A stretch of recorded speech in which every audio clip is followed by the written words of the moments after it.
Evening snacks onion pakodi ఎలా చేద్దామో చూద్దాం.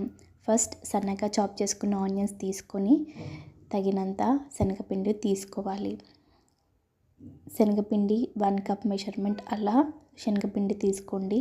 దానికి శనగపిండికి 1 కప్ శనగపిండికి ఇక్కడ నేను 2 టేబుల్ స్పూన్స్ బియ్యపిండి యూస్ చేస్తున్నాను. బియ్యపిండి ఏంటి అంటే క్రిస్పీనెస్ యాడ్ చేస్తుందండి పకోడీకి. అండ్ 1/2 టీ స్పూన్ వాము అండ్ తగినంత సాల్ట్, కొంచెం కారం, కొంచెం జీలకర్ర వేసిన తర్వాత కొంచెం వాటర్ పోస్తూ కొద్ది కొద్దిగా అన్నీ ఒకేసారి కలుపుకోవాలి. ఇన్ కేస్ వాటర్ ఏమైనా ఇంకా కావాలి అనిపిస్తే కొంచెం కొంచెం పోస్తూ అలా కలుపుకోండి. మరి బాగా లూజ్గా కలుపుకోకండి. తగినంతగా ఆనియన్స్కి కోట్ అయ్యేలాగా చూడాలి. తర్వాత బాండీ పెట్టుకొని ఆయిల్ హీట్ అయ్యాక కొద్ది కొద్దిగా పకోడీ వేస్తూ ఉండాలి.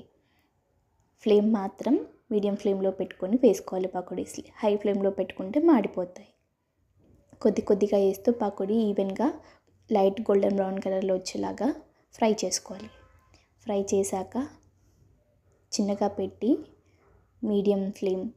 లో టు మీడియం ఫ్లేమ్ అడ్జస్ట్ చేస్తూ ఫ్రై చేసుకోవాలి.